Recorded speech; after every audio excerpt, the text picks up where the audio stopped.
It was just past midnight. The mansion should have been silent, resting in the kind of stillness only the rich can afford.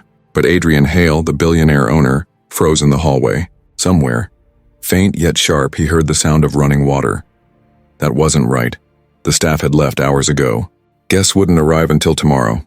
Every corner of this marble palace was supposed to be perfect, polished, and above all, quiet. Adrian's footsteps echoed as he followed the sound, his jaw tight, his mind running through possibilities. A burst pipe? A careless cleaner? In his world, even the smallest flaw felt like betrayal. He reached the bathroom door. Light spilled through the gap at the bottom, dancing strangely against the tiles. Slowly, Adrian pushed it open, then stopped cold. Inside, slumped against the toilet, was his maid. Her blue uniform was damp, gloves streaked from scrubbing. Her head rested against the porcelain, eyes half closed in exhaustion. But that wasn't what made Adrian's chest tighten. Strapped to her back in a worn cloth sling were two infants. Tiny heads pressed against her shoulders, their little chests rising and falling in the rhythm of sleep. Both wore matching orange onesies, innocent faces untouched by the chaos around them. The scene grew stranger with every detail. Towels were lined neatly along the baseboards, soaking up water from the leaking valve, and beside them, on the glossy tile floor, lay a simple butter knife, dented, wet, clearly used as her desperate tool of choice. Adrian's breath caught. The rule was clear, his rule: no dependents allowed inside. No exceptions. He had built his empire on discipline, on order, on perfection that never cracked. Employees who brought chaos into his world didn't last. And here was chaos multiplied. Two infants, a broken pipe, and a maid who had clearly crossed every line to survive the night. Anger flared in his throat. But something else, a sharp unease, pricked at him too. Why here? Why like this? Why risk everything to drag two children into his mansion in secret? The billionaire tightened his grip on the doorframe. He should fire her on the spot. That was the rule. Yet for reasons he could not name, he did not move. Because in that moment, it was not the water or the towels or even the knife that unsettled him most. It was the sight of those two sleeping infants, their small faces resting against their mother's back, as if they had trusted her with their entire world.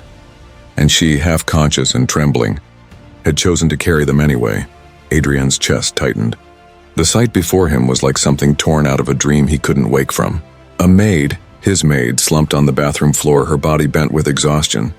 On her back, bound by a sling so worn it looked ready to tear, were two infants in orange onesies sleeping soundly despite the chaos. Water hissed steadily from the valve behind her, dripping onto the towels she had spread across the floor. The butter knife beside it glistened, its blade dulled and harmless in any other world. But here, it was her only weapon against a flood. Adrian's voice cracked the silence like thunder. Loose. His words were sharp, filled with disbelief. What is this? Her eyes flickered open, red from fatigue but wide with fear. She jerked upright too quickly, nearly tipping the sling forward. One hand shot back instinctively to steady her children before they stirred. "Mr. Hale, please," she whispered urgently, her voice trembling but controlled. "Don't raise your voice. They'll wake the children." The audacity of that sentence nearly unhinged him. "The children. In my house. At midnight. In my house," Adrian snapped, his tone cold as steel. "You know the rule. No dependents. No excuses ever." Her lips pressed tight. She swallowed, shoulders stiff, but then forced herself to answer. "Daycare closed, sir. A pipe burst. They evacuated the building. My sitter never answered her phone. I had no one left." She adjusted her weight, swaying slightly to keep the babies calm even as she spoke. "So I strapped them to me. So I could still work." Adrian's jaw clenched. The nerve. You strapped two infants to your back, while working in a bathroom with bleach, with broken plumbing, and with tools scattered around. You risked them here, of all places. Her eyes watered, but her voice did not falter. "Yes, because you told me this bathroom must shine before your guests arrive. I cleaned every corner, every tile. When the valve jammed, water began spilling. I stopped it. I protected your floor. If I left it, the marble would have flooded. If I stayed home, they would have starved." Her tone cracked, but her gaze held steady.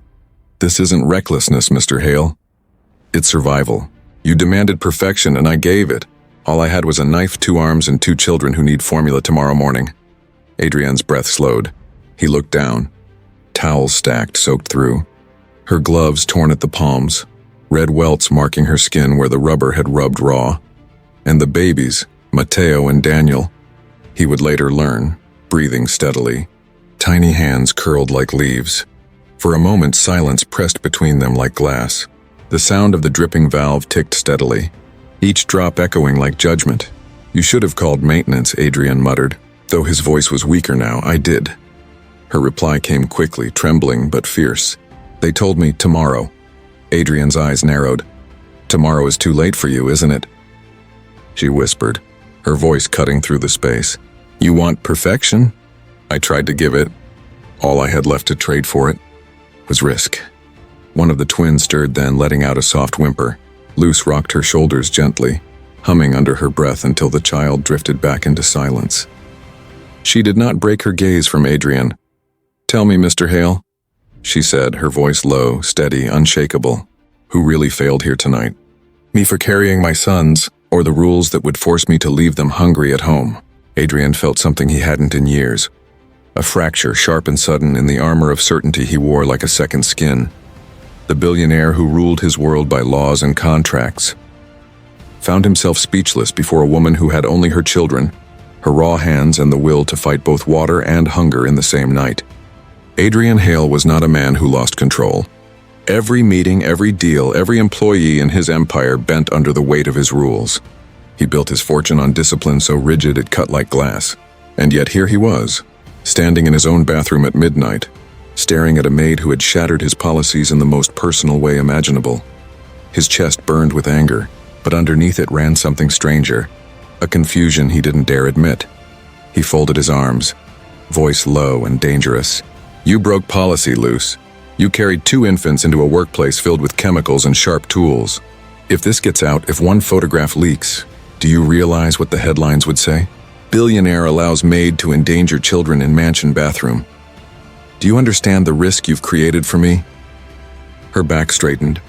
She swayed slightly from exhaustion, but she held her ground. The sling across her shoulders shifted as Mateo stirred, tiny fingers curling against her collar. She adjusted him instinctively, her movements steady despite the tremor in her voice. "You don't understand the kind of risk I live with every day, sir." Adrian's eyes narrowed. "Excuse me?" "If I stay home," she said slowly. Every word dragged from the depths of her fatigue. "They starve. If I bring them, I break your rule. Either way, I lose. But tonight I chose to come.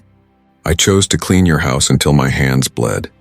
I chose to stop your marble floors from flooding. I chose to protect your wealth while carrying the only wealth I have left, my sons." Her words struck sharper than he expected. Adrian opened his mouth to retort, but she cut across him. "You think this was reckless? No, reckless is hoping a daycare will stay open when pipes burst. Reckless is praying a sitter answers when her own bills aren't paid. Reckless is trusting a bus to arrive when it's raining. And the only thing between my babies and hunger is me." The words rang inside the marble walls. Adrian found himself stepping back, his throat tightening. No one spoke to him this way. Not CEOs, not politicians, not even family. But this maid, exhausted, trembling, strapped with 2 infants, was looking him in the eye as though she had nothing left to fear. He tried to harden again. "You still broke my rule." Her chin lifted, defiance blazing through fatigue. "Then fire me. Fire me tonight, so I know whether I am walking home with them on my back or waiting for a bus that never comes. But don't leave me guessing, sir. I've lived with enough guessing." Adrian rubbed his forehead, frustration boiling inside him. The arrogance of her tone, and yet was it arrogance? Or was it something else, something uncomfortably close to truth? "You don't get it," he said finally, his voice rawer than before. "It's not just about rules. It's about liability, reputation, the precedent it sets. If I bend once, every employee will demand exceptions. That's how discipline dies." Luce's eyes glistened with tears, but she refused to look away. "Discipline?" she whispered. "Do you know what discipline looks like to me? It looks like scrubbing your floors until midnight while my body begs to collapse. It looks like carrying 16 pounds of children on my shoulders because leaving them behind means hunger. Discipline, Mr. Hale, is surviving the day without breaking, and I've done that every day since they were born." Her voice cracked then, but only for a moment. She swallowed, straightened, and steadied herself against the wall. "Do you know what I would have done if I hadn't fixed that valve? By dawn, your marble would be ruined, your bathroom unfit for your precious guests. You would have raged at me, called me incompetent, replaced me, but I didn't let that happen. I solved it with nothing but towels and a butter knife. Because that's what survival looks like when no one else is coming to save you. Adrian's breath caught. He looked down at her gloves, shredded at the palms, at the raw red marks that striped her skin, at the damp towels absorbing water she alone had fought back. He opened his mouth to say something. What, he wasn't sure. But then Daniel whimpered, a soft, mewling sound from the sling. Luce shifted her shoulders, rocking him gently. Her lips brushed the top of his head. Instantly, the child quieted. Adrian's throat tightened unexpectedly. You almost hurt yourself tonight, he muttered, softer now. And yet the leak is gone, she replied. Her tone wasn't proud, but edged with weary defiance. The children are safe, and your house is dry. So tell me, sir, who really failed? Adrian stared at her. The billionaire, the man who never bent, suddenly found himself unable to answer. For years he had prided himself on building an empire with rules carved in stone. But here, in his own bathroom with water dripping and 2 infants breathing softly in the night, he realized the stone was cracking, and the crack was widening. The dripping of the valve echoed like a clock, marking each second of Adrian's silence. The billionaire, who commanded boardrooms with a single glance, now found himself staring at towels, torn gloves, and 2 infants whose tiny breaths filled the room with more weight than any contract ever had. He crouched suddenly, his suit brushing against the damp tiles. Luce startled, clutching the sling straps tighter, but Adrian wasn't looking at her. He twisted the valve with 2 sharp turns, his grip firm and practiced. A hiss of pressure, a metallic clink, and the water stopped. The sound of running ceased. Adrian straightened slowly, brushing his hands together. His eyes met hers, colder than before, but quieter too. You almost injured yourself with that knife, he muttered. Luce blinked, stunned. And yet, she said softly, her voice trembling but edged with defiance, the leak is gone. Adrian studied her, really studied her this time. The sling patched and fraying, the dark circles under her eyes, the damp curls of hair clinging to her forehead, the raw welts across her palms. She looked like she hadn't slept in days, yet her back was straight, her hands steady on her children.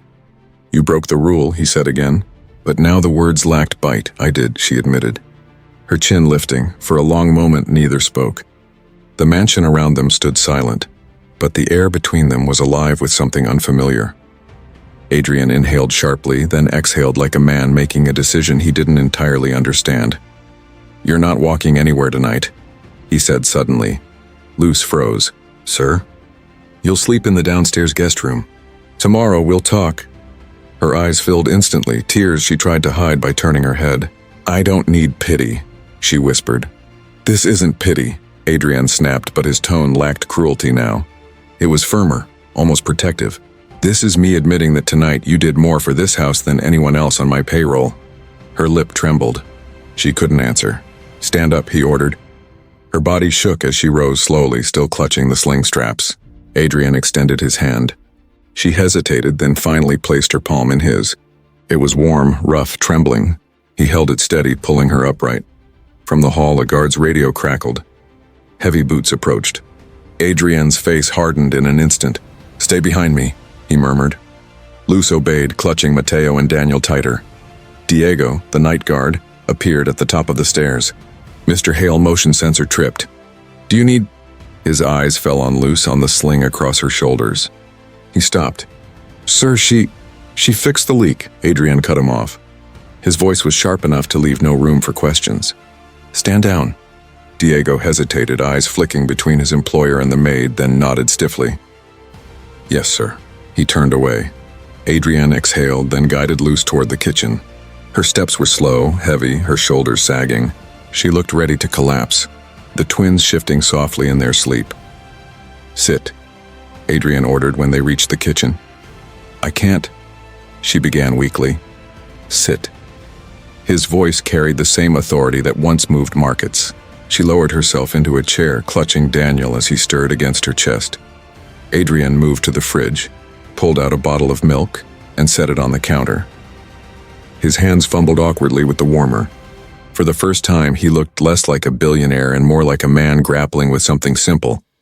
Foreign and strangely human. You don't need to do this, Luce whispered, watching him. Yes, Adrian said firmly without looking up. I do. He handed her the warmed bottle. She took it with trembling fingers, lifting Daniel gently. The baby latched almost instantly, small sounds filling the kitchen as he drank. Mateo pressed sleepily against her chest, tiny fist clutching her collar. For a moment, the only sound was the soft rhythm of babies feeding. Adrian leaned against the counter, arms folded. His eyes softened, though his jaw stayed tight. I could fire you tonight, he said slowly. Save myself the headache. That's what everyone expects me to do. Luce looked up, eyes glistening in the dim light. Then why don't you? Adrian's throat worked before he answered. Because I saw the towels. I saw your hands. I saw you keep 2 infants calm while fixing a leak with nothing but a knife. I built this empire demanding perfection, but I missed the truth. People don't live inside rules. They live inside emergencies. Luce blinked hard, struggling to steady her breath. I'm not asking for favors, sir. Just a chance to work without choosing between food and my sons. Adrian's gaze didn't waver. Then you'll have it. Her lips parted, disbelief in her eyes. What? I'm rewriting the policy, he said flatly. Effective immediately. An emergency clause for parents. No one loses their job for surviving. Tomorrow HR will scream at me. Let them. Luce's hand covered her mouth. A sob escaped before she could stop it. Tears slid down her cheeks, falling onto Daniel's orange onesie. You don't understand, she whispered. I've heard promises before. They never last. Don't believe my words, Adrian said quietly. Believe the changes. The kitchen fell silent again, but the silence was different now. Not heavy, not threatening. Instead, it felt like the first fragile thread of trust stitching itself across a chasm neither of them had expected to cross. Luce kissed the crown of Mateo's head. Adrian studied her, wondering how a woman with nothing but exhaustion in her body could still carry so much strength in her eyes. And for the first time in years, the billionaire wondered if he had finally met someone who could show him what real survival looked like. Morning light sliced through the glass walls of Adrian Hale's office. The city stretched out below, shimmering like a kingdom he owned. Inside, however, the mood was anything but calm. Across the mahogany table sat Elaine Carter, head of HR, her folders stacked like weapons. She adjusted her glasses, her expression carved from stone. Mr. Hale, she began crisply. I received troubling reports from last night. A violation of house policy. A maid who smuggled children into your mansion. Shall I proceed with termination paperwork? Adrian didn't answer right away. He leaned back, fingers steepled beneath his chin, eyes heavy with the memory of damp towels and 2 sleeping infants. Elaine cleared her throat. This is clear misconduct. You've built this empire on discipline. If staff see rules bent for one, they'll think chaos is acceptable. Order collapses, Mr. Hale, and with respect you know that. Adriana's jaw flexed. Order without humanity is tyranny, he said finally. Elaine blinked, startled. Sir? Last night, Adrian continued slowly, a pipe burst in my home. The maid didn't run. She didn't call for help. She held her children on her back and used a kitchen knife to save my property. While most would have fled, she stayed. Tell me, Elaine, is that misconduct or loyalty? Elaine hesitated, lips pressing thin. She still violated rules. Dependence on the premises. Rules I wrote, Adrian cut in sharply. His voice carried the weight of boardrooms, courtrooms, markets that shifted at his words. And rules I can rewrite. Elaine's pen froze above her notepad. Sir, forgive me, but this isn't your softer side showing, it's a liability. If one maid is allowed exceptions, others will demand the same. Where does it end? Adrian rose from his chair, moving toward the glass wall. His reflection stared back at him. Tall, severe, a man who had never flinched in decades of ruthless negotiations. Yet behind that reflection he saw something else. A tired woman holding 2 sleeping infants, refusing to abandon duty. It ends, Adrian said slowly, when people no longer have to choose between survival and employment. Elaine frowned. I don't understand, Adrian turned. His voice was firm now, clear as steel. Effective immediately, I'm implementing a family emergency clause. Any employee caught in crisis, child illness, housing emergency, disaster, will not be terminated for breaking minor rules. Instead, they'll be supported. That support protects my assets and their dignity. Elaine's mouth opened, then closed. Sir, you're turning a mansion into a daycare. Adrian's eyes narrowed. No, Elaine. I'm turning a mansion into a place where loyalty is earned, not demanded. A place where a maid won't risk her children's lives just to keep her job. Tell me, isn't that worth more than fear? The room thickened with silence. Elaine adjusted her folders nervously. She had argued with Adrian before, but never seen this particular fire in his voice. Finally, she tried again. Mr. Hale, the board may resist. Investors prefer efficiency over sentiment. Compassion costs. Adrian's lips curved into something between a smile and a warning. Compassion pays.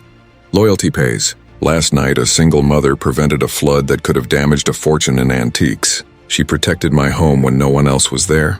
Tell me, Elaine, what's the price of that? Elaine lowered her gaze, defeated by logic as much as tone. Adrian sat again, voice softening. Draft the policy. By this evening, every employee will know.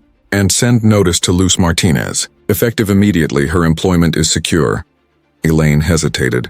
And her children? Adrian's eyes softened, though his voice remained steady. Her children are not a liability. They are the reason she works as hard as she does. If the house can hold a wine cellar, it can hold a nursery. Elaine's jaw dropped. A nursery? In the mansion?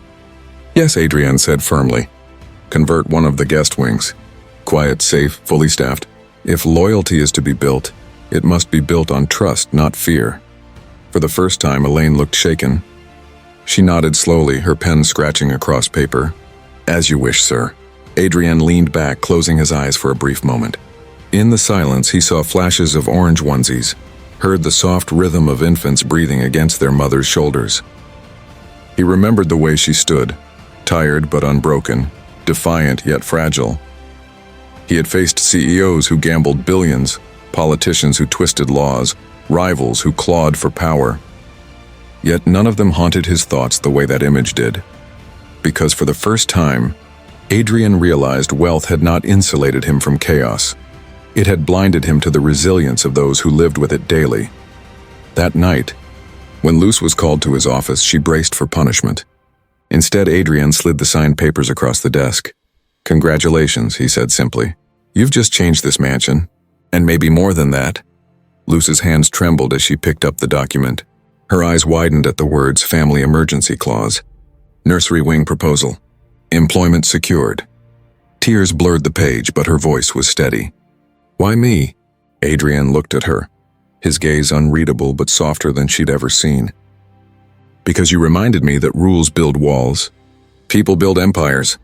Luz bowed her head, unable to stop the sob that escaped her throat. For the first time in years, Adrian Hale, the man known for ruthless precision, felt something stir in his chest that no stock price or market conquest had ever given him. It was not victory. It was humanity. The guest wing had never known such sound. For years, its high-ceilinged halls stood in polished silence, used only when wealthy guests passed through. But now laughter, light, unfiltered, innocent, spilled through its walls. The nursery was alive. Luz stood at the threshold, one hand pressed against her lips as she watched Mateo wobble on unsteady legs toward a basket of wooden blocks. Daniel clutched a stuffed bear twice his size, tumbling onto a padded rug with a delighted squeal. Two professional caretakers hired just days ago moved with gentle ease, guiding, soothing, laughing along with the children. Luz's knees weakened. For months she had lived in fear of discovery, hiding her babies in borrowed closets behind closed doors, praying they wouldn't cry at the wrong moment. Now here they were, free, safe, playing under sunlight streaming through wide windows. Adrian's voice broke her trance. They seem comfortable, she turned sharply. He stood at her side, hands clasped behind his back, expression unreadable. Yet his eyes, fixed on the twins, held something warmer than his usual steel. Luz swallowed. They've never had a space like this. Her voice trembled.